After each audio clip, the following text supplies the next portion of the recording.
Right message, right communication, country inside news. नमस्ते, देख रहे हैं कंट्री इनसाइड न्यूज़ का यूट्यूब प्लेटफॉर्म और मैं अभी पटना में मौजूद हूं और हमारे साथ मौजूद हैं देश के दिग्गज राजनीतिक विश्लेषक सुनील पांडे सर। कल से राजनीतिक पारा पटना में गर्म था। राष्ट्रीय जनता दल और जेडीयू में वाकझूट चल रहा था। सुबह सुबह नीतीश कुमार ने साफ साफ कह दिया कि राष्ट्रीय जनता दल के शीर्ष नेतृत्व को अपने नेताओं पर सोचना होगा और उसके बाद करीब 4 घंटा बीता। मनोज झा और के साथ और बड़े नेताओं के साथ तेजस्वी यादव बाहर आए और उन्होंने कहा कि सुधाकर पर हम लोगों ने संज्ञान ले लिया है, राष्ट्रीय अध्यक्ष इस पर विचार कर रहे हैं। सर, आप क्या कहेंगे? देखिए, प्रदेश में महागठबंधन की सरकार है और महागठबंधन या गठबंधन का एक राजनीतिक धर्म होता है। आप यदि गठबंधन में शामिल हैं, दोनों पार्टियां या 2 से अधिक पार्टियां जब यहाँ सत्ता में हैं तो उनमें एक सामंजस्य होना चाहिए। ठीक है, इसकी शुरुआत तभी हुई जब सुधाकर सिंह को मंत्रिमंडल से बाहर जाना पड़ा। सही कहा, गलत कहा, लेकिन उसने विभाग में मौजूद भ्रष्टाचार या सरकार में भ्रष्टाचार का जो बड़ी वजह है, इसको उसने उजागर किया था, उन्होंने उजागर किया था और पब्लिक प्लेटफॉर्म पे उजागर किया था। मैं मानता हूँ ये उनकी गलती हो सकती है, क्योंकि उनको पहले अपने पार्टी के फोरम में या सरकार का जो फोरम है उसका भी एक संसदीय संस्कार होता है, उसका उन्होंने पालन नहीं किया।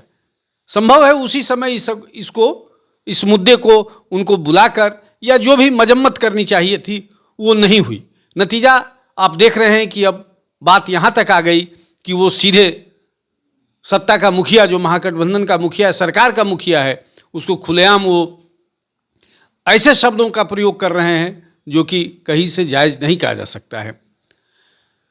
अब बात धीरे धीरे उपेंद्र कुशवाहा इसमें कूदे और नीतीश जी ने भी आज कहा कि ये पार्टी का अंदरूनी मामला है।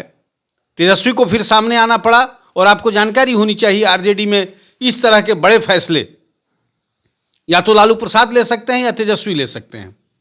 जगता बाबू, जो खुद सुधाकर के पिता हैं और राष्ट्रीय जनता दल के प्रदेश अध्यक्ष हैं, वो फैसला नहीं ले पा रहे हैं। तो बड़ा असमंजस की स्थिति थी।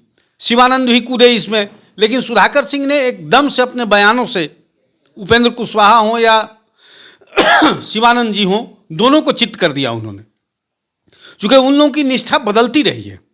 सुधाकर सिंह यहाँ जायज़ हैं, इसमें दो राय नहीं है।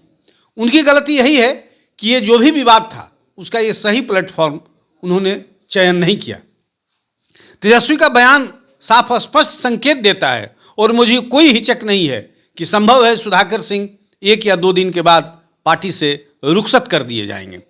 ये ऐसा करना तभी मैं जायज़ मानता हूँ, तभी यहाँ सरकार चलेगी। भली भांति स्वस्थ परंपरा जो महागठबंधन की परंपरा है वो कायम रह सकती है। आने वाला 1-2 दिन बड़ा महत्वपूर्ण है। सर, सुधाकर सिंह ने जो राजनीतिक भाषा है, जो संस्कार होते हैं, नीतीश कुमार के घर में रहकर सुधाकर ने अपनी पढ़ाई की और श्रीखंडी तक बोल देना, उनके चरित्र पर आरोप लगा देना, सर कहाँ तक आप जायज़ मानते हैं इस चीज़? ये बिल्कुल गलत है। संसदीय चरित्र इसकी इजाज़त नहीं देता है। आप एक कैबिनेट स्तर के नेता रह चुके हैं, मंत्री रह चुके हैं।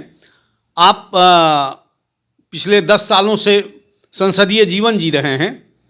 आप एक बड़े राजनीतिक घराने से आते हैं। आपके पिता लंबे समय से राजनीति में, आपके चाचा लंबे समय से राजनीति में रहे थे, तो आपका ये राजनीतिक संस्कार ये होना चाहिए।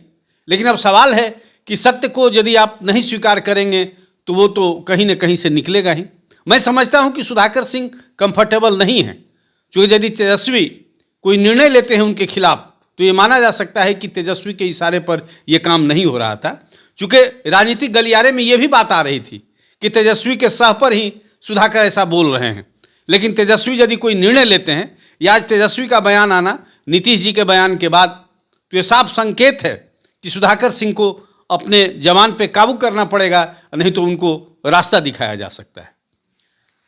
सर, आपसे अंतिम सवाल मैं पूछना चाहूँगा। सर, जो हमारे पास सोर्स हैं, सुधाकर को पार्टी से निकालने की सारी तैयारी पूरी हो चुकी है, सिर्फ लालू प्रसाद यादव के सिग्नल का इंतजार हो रहा है। अगर नहीं लेता है सुधाकर पर आरजेडी डिसीजन, तो क्या है जेडीयू के और राजद के जो गठबंधन है इस पर बड़ा प्रश्न चिन्ह लग जाएगा? सर बिल्कुल, इसमें आप इनकार नहीं कर सकते हैं। इसका अंत तो होना ही है, ये विवाद का अंत होना है। सुधाकर सिंह को माफ़ी मांगना पड़े या कोई भी क्या संसदीय तरीके निकाला जा सकता है, निकालेंगी दोनों पार्टियां मिलके। यदि वो मान जाते हैं तो ठीक है, नहीं तो आपका कहना सही है। लालू प्रसाद राष्ट्रीय जनता दल के राष्ट्रीय नेता, वो अध्यक्ष हैं, वो फिलहाल अस्वस्थ हैं, देश के बाहर हैं, आपको जानकारी है। तो इसकी तय प्रक्रिया में जरूर जाएंगे और मेरा मानना है कि लालू जी को ये सारी बात की जानकारी होगी, क्योंकि तेजस्वी जी का जो संकेत था, जो कह रहे थे, उससे आप इनकार नहीं कर सकते हैं। सारी चीज़ें सबकी समझ में है और सबके नॉलेज में है, सबकी जानकारी में है। तो ये आपका कहना सही है कि सुधाकर सिंह या तो पार्टी से बाहर किए जाएंगे या उनको कोई और तरीके से उनको कुछ न कुछ सफाई देनी होगी जो नीतीश कुमार को संतुष्ट कर सके। आप सुन रहे थे सर को, हमारे सर ने साफ साफ इशारा तो कर ही दिया, लेकिन कंट्री साइड के जो सोर्स हैं वो साफ साफ बता रहे हैं कि सुधाकर के पास अब दो ही चारा है, या तो नीतीश कुमार से सीधे माफ़ी मांग लें, नहीं तो 48 घंटे के अंदर उन पर राष्ट्रीय जनता दल का जो शीर्ष नेतृत्व है लालू प्रसाद यादव और तेजस्वी यादव दोनों संयुक्त रूप से मिलकर एक बड़ा फैसला लेंगे। और जो मेरे सोर्स कह रहे हैं, तेजस्वी यादव ने तैयारी कर लिया है, सुधाकर को किसी भी समय पार्टी से निकाला जा सकता है। इसका चिट्ठी दिल्ली से जो पार्टी के जो महासचिव हैं वह जारी करेंगे। हमारे सहयोगी राकेश के साथ कौशलेंद्र पटना से।